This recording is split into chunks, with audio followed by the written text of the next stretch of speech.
Hello అండి. ఈరోజు మనం చూస్తున్న క్షేత్రం వచ్చి వేములవాడలో వెచ్చేసి ఉన్న శ్రీ రాజరాజేశ్వర స్వామివారు, రాజేశ్వరి దేవి అమ్మవారి టెంపుల్ అండి. ఇది చాలా ప్రత్యేకమైనది. దీని దక్షిణ కాశీ అని కూడా పిలుస్తారు. ఇది తెలంగాణ రాష్ట్రంలో కరీంనగర్ జిల్లాలో మనకి సిరిసిల్లలో ఉందండి.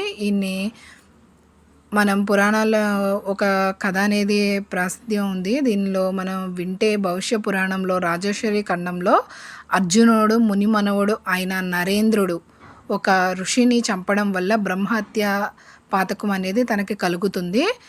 అలా కలిగినందువల్ల తను అది పోగొట్టుకోవడానికి, ఆ శాపం పోగొట్టుకోవడానికి దేశయాటన చేస్తున్న సమయంలో ఇలా ఇక్కడికి వచ్చిన తర్వాత ఒక ధర్మగుండం అనే కోనేరులో స్నానం ఆచరిస్తున్నప్పుడు శివలింగం అనేది దర్శనమిస్తుందండి. దాన్ని తీసుకువెళ్ళి బయట పెట్టిన టైంలో పూజిస్తూ ఉన్నప్పుడు శివుడు ప్రత్యక్షమయ్యి నీ శాపం అనేది విముక్తి అయినది అని చెప్పి ఆ శాపాన్ని తీసివేస్తాడంటండి. ఇలా కొలువై ఉన్న క్షేత్రాన్నే మనము వేములవాడలో విచ్చేసి ఉన్న రాజన్న ఆలయం అండి. ఇది చాలా ప్రశాంతంగా ఉంది. ఇందులో ప్రత్యేకత ఏంటి అంటే కోడి ముక్కల చెల్లింపు అనేది కూడా దీనిలో ఉందంటండి.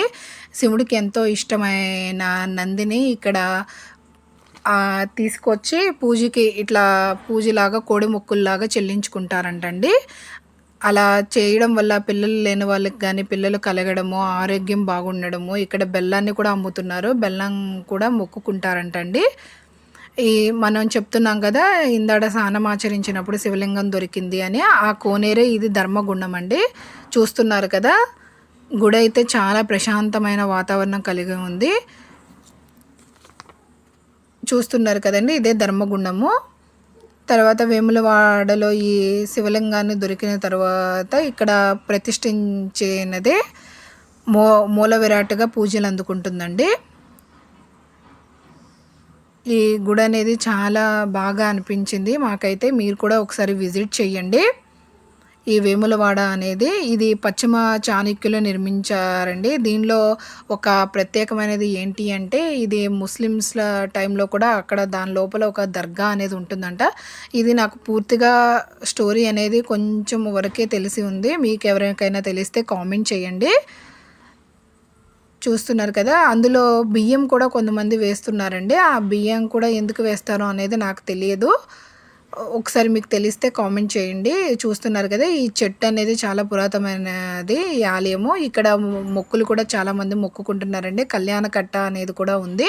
మొక్కులు తీర్చుకునే వాళ్ళు అక్కడ జుట్టు అనేది ఇస్తున్నారు. ఇక్కడ పూజలు కూడా చాలా బాగా జరుగుతున్నాయి. శివరాత్రి ఆ టైంలో అయితే ఇంకా చాలా బాగా జరుగుతాయి అంట. ఈ ఆలయము వల్ల కింద చిన్న చిన్న గ్రామాలకు కూడా ఎంతో ఆదాయం అనేది వాళ్ళు ఇస్తున్నారంటండి. చూస్తున్నారుగా, దీని నుండి ముఖద్వారము ఇది గుడి లోపలికి వెళ్ళేది. ఫోన్లో ఎలో చేయలేదు, నేను అందుకే రికార్డ్ చేయలేకపోయానండి. ఈ విధంగా గుడి అనేది చాలా బాగుంది. ఇది అయిపోయిన తర్వాత మేము బయటకు అనేది వచ్చామండి. షాప్స్ కూడా చాలా ఉన్నాయి. ఈ షాప్లో 99 రూపీస్ అనే బొమ్మలు ఉంటే మేము తీసుకున్నాము. ఇందులో ఏ బొమ్మ తీసుకున్నామో మీరు గెస్ చేయండి. తర్వాత ఈ స్వామివారిని దర్శించుకున్న తర్వాత అమ్మవారు అనేది ఇక్కడ ఉంటుందంటండి. శ్రీ బంది పోచమ్మ అని చాలామంది అక్కడ మొక్కులు తీర్చుకుంటున్నారు. బోనం ఎత్తుకోవడం అని, కోళ్ళని ఇవ్వడం అని అవన్నీ చూసామండి. మీకు ఎంతమందికి ఈ స్టోరీ తెలుసు అనేది చూడండి. చూస్తున్నారు కదా, ఈ గుడే బంది పోచమ్మ. కంపల్సరీ వెళ్ళాలి అని చెప్పి ఆ పిల్లలకి మంచిది. స్వామివారిని దర్శించుకున్న తర్వాత అమ్మవారిని దర్శించుకోవాలి తప్పనిసరిగా, అది ఇదని చెప్పారు. అందువల్ల మేము వెళ్ళాము, లేకపోతే మాకు తెలిసేది కాదండి. మాకైతే ఈ గుడి చాలా బాగా నచ్చింది. మీరు కూడా ఒకసారి ట్రై చేయండి. ఇది మా బాబు తీసుకున్న గన్ అండి ఇది. దీని తర్వాత మేము కొండగట్ట ఆంజనేయ స్వామి డిస్టెన్స్ కూడా చాలా తక్కువ అని గూగుల్లో చూసి వెళ్ళాము. మీరుకి ఎవరైనా ఇంట్రెస్ట్ ఉంటే కూడా మీరు కూడా ఒకసారి వెళ్ళి విజిట్ చేయండి. ఆలయం అయితే చాలా ప్రశాంతంగా ఉంది.